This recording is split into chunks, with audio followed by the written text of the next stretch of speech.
terrorists thrive on their financial muscle. As Dr. Right to put it, they're becoming more sophisticated because of the resources they have. And one of the pathway for their resources are these drugs, sale of weapons, illegal sale of weapons, and trafficking. And if Isiolo is one of the hotbed for trafficking, do you think you're also contributing to terrorist activities? Because we cannot know who is behind all this human trafficking. No, who is behind this? Actually, Isiolo has been known as a recruiting center for violent extremism. It's public knowledge. There's the issues of rural-urban migration. The population in Isiolo County is increasing. New people from other counties are settling and have started even construction. They are settled in Isiolo. And now this is bringing in issues of new lifestyle, new drugs. There were drug and substances that were before, they were not used in Isiolo. But now we have even the black tail, in the local language called it kete, which is an emerging drug, and it's really affecting our young people. And the emergence of these new drugs is affecting the securities in the cities. Madam Walima talked about the city crimes. The emergence of these new drugs is affecting the security at the urban centers, and that's why they come up with, these new drugs. Before these new drugs, they come with even with high cost prices, so they have to steal so that they can purchase these drugs. So the rural urban migration and other people coming to settle in this county, in one or another, is affecting the security and the peaceful existence of the people. Religious leaders, we have been using our influence to promote tolerance, understanding and respect for different faith communities within Isiolo. And of late, we have realized some insurgents of new people coming from other, I think even Busia or Uganda, they come and spoil our religious peaceful coexistence here. And we are getting now those radical teachings coming around us. Isiolo is cosmopolitan, just like in Nairobi. We have 5 big communities, and then we have the others who call themselves minority, who also come together, they also become majority. So generally, you can say we have 5 big communities, and 6. 5. Then we also have issues of feeling excluded, feeling not adequately resourced, those kind of conflicts. And you are asking what are new traits of conflicts. We are experiencing a very unique way of cutthroat theft, which is very aggressive, very aggressive. You find people are tracking stolen animals, and then when the entire team, security team, is following, there are still other people behind stealing. Then you have the issues of issuing ID and passports for this side. Even me, and my name is very non-Cushite, but for me to get a passport, when I was going through the process of getting a passport, I was vetted. It's only like this from Northern Kenya, and if your ID appears Isiolo, first you have to go through proper vetting, which is also a form of historical injustice. I understand the reason behind, the security reason behind it, but that not everybody understands. And then there is the widespread of internet connectivity.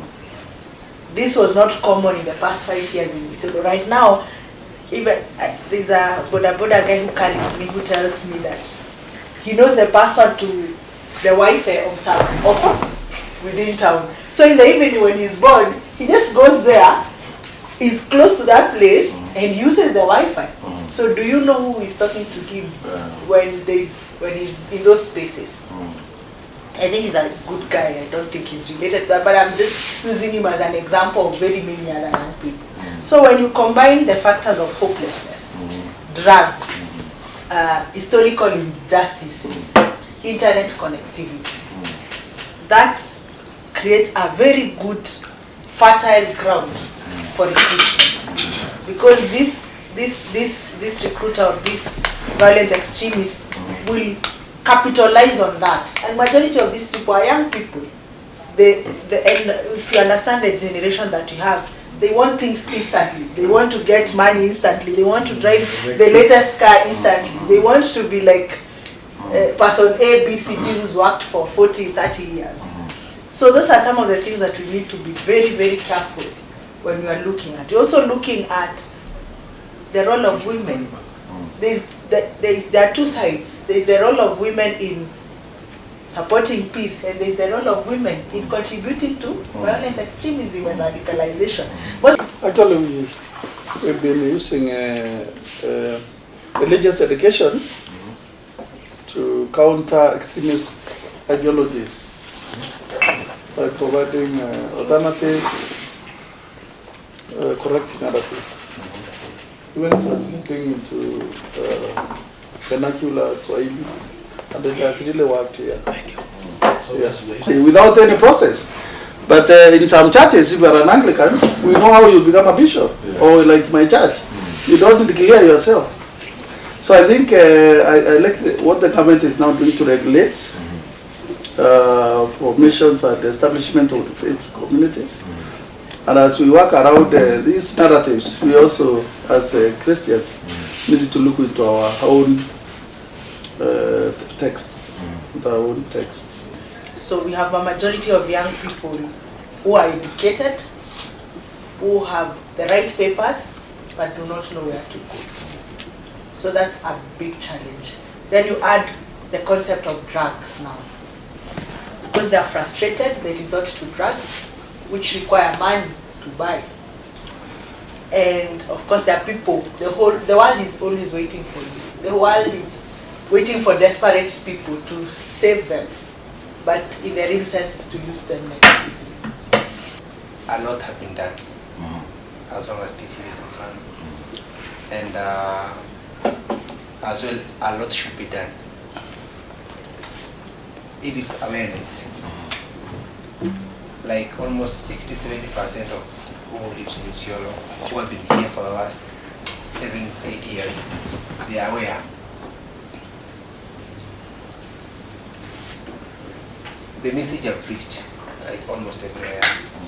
The effect, the impact of PCV, and you can see even the community take further steps, even to stop that vehicle immediately, not to destroy the lobby. You see, it's just a tip off from the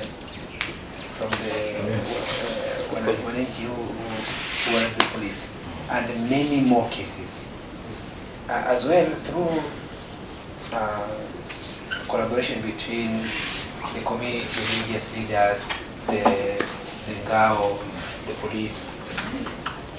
First, we should appreciate the CF members and the Isiolo Peace Link. Now, when somebody comes and finds a new thing, it takes time for them to accept it and also now participate actively. So the issue of transfers is not much of a problem. What I think we need to do is now have these trainings as a compulsory thing for all officers, and it be a continuous process. I want to add more on the issues that have been done. So in terms of the CF, it was well constituted, but we worked at the county level. Now, I've heard you say that you want to go to the grassroots level. It's a good thing, because what we had discussed was that we needed to cascade the same to the sub-county level and even far below. But now that you say that, it's one area that we need to look at and focus more on. There was also the issue of trust building between the security officers and the wananchi. It was done, and it has helped us a lot in other aspects, not only on the PCD matters only, but in terms of reporting and early warning for incidences and activities that happen. So it has come in as a big gain for us, and I believe we should continue doing the same, and it should not be limited to the GAO only, all the security actors.